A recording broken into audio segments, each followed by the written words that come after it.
மகிழ்ச்சியின் சத்தம் வழங்கும் அனுதின தேவமன்னா. Voice of Joy presents Daily Manna by Reverend A. Benedict. Praise the Lord. God loves you so much. இன்றைய தேவ மன்னாவாக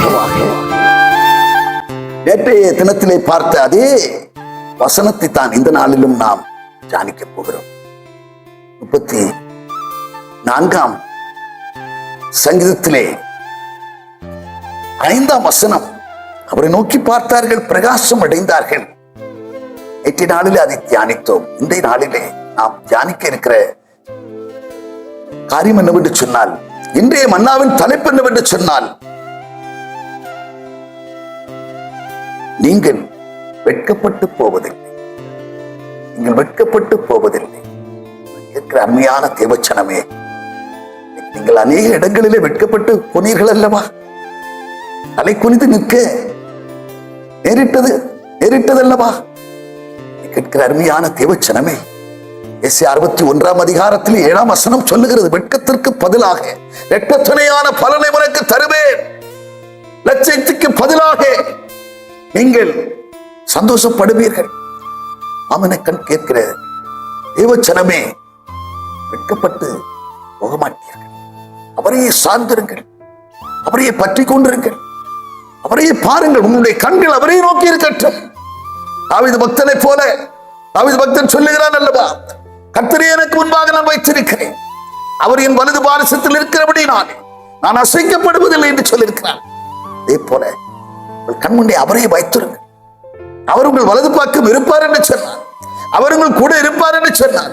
நீங்கள் வெட்கப்பட்டு போவதே இல்லை. பிரியமானவர்களே, அவனை கேட்கிற அருமையான தேவச்சனம் இதை மாத்திரமல்ல, அவரை விசுவாசிக்கிறவர்கள் வெட்கப்பட்டு போவதில்லை. ரோமர் 10ஆம் அதிகாரம் 11ஆம் வசனம் சொல்லுகிறது, அவரை விசுவாசிக்கிறவர்கள் வெட்கப்பட்டு போவதே இல்லை. 22ஆம் சங்கீதத்திலே 5ஆம் வசனம் சொல்லுகிறது, அவரை நோக்கி கூப்பிட்டு தப்பினார்கள். அவரை நோக்கி கூப்பிட்டு தப்பினார்கள், அவர்கள் வெட்கப்பட்டு போகாதிருந்தார்கள். அவரை நோக்கி கூப்பிட்டதுனாலே இக்கட்டுக்கு அவர்களை தப்புவித்தார், அவர்களை பாதுகாத்தார், அவர்களை ரட்சித்தார். எனவே அவர்கள் வெட்கப்பட்டு போகவில்லை. வெட்கப்பட்டு போகாதபடிக்கு அவர் செய்தார், அவர் காத்தார். நிச்சயமாகவே இந்த வார்த்தையை கேட்டுக்கொண்டிருக்கிற உங்களையும் அவர் காப்பார். ஒரு மேல் விசுவாசமாயிருங்கள், கர்த்தர் எனக்காக யாவையும் செய்து முடிப்பார் என்று அவரிடத்தில் விசுவாசமாயிருங்கள். எந்த காரியம் நடக்குமோ நடக்காதோ என்று சொல்லி நீங்கள் குழம்பி போயிருக்கிறீர்களோ, இந்த காரியத்தை கர்த்தர் நடத்துவார், எனக்கு நடத்தி தருவார் என்று சொல்லி அவர் மேலே நம்பிக்கையாயிருங்கள், விசுவாசமாயிருங்கள். நீங்கள் வெட்கம் அனுபவித்த இடத்தில் எல்லாம் நீங்கள் தலை நிமிர்ந்து நிற்கும்படி செய்வார்.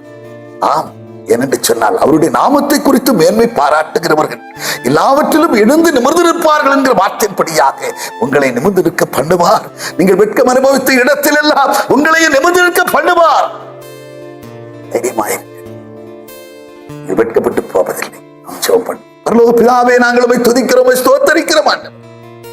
ஆண்டவரே, வெட்கப்பட்டு போவதில்லை என்று சொல்லி வார்த்தையின்படியாக விசுவாசிக்கிறவர்களும் உம்மை ஆண்டவரே சார்ந்திருக்கிறவர்களும் நோக்கி கூப்பிடுங்கள், வெட்கப்பட்டு போவதில் இருக்கிற வார்த்தையின்படியாக கேட்கிறதான தேவ பிள்ளைகள் அப்படியா இடத்திலே பற்றுதலாகும், இடத்தில் விசுவாசமாயிருக்கும். அது நிமித்தமாக எந்த காரியத்தில் வெட்கப்பட்டு போகாதபடிக்கு தலை நிமிர்ந்து நிற்கக்கூடியவர்களாக ஒவ்வொருவரை நீர் உருவாக்கி வாழ்வழித்து நடத்த போறதுக்காக ஸ்தோத்திரிக்கிறோம். அட்கொண்டு நடத்தும் இயேசு கிறிஸ்து மூலம் ஜெபிக்கிறோம் நல்ல பிதாவே, ஆமென்.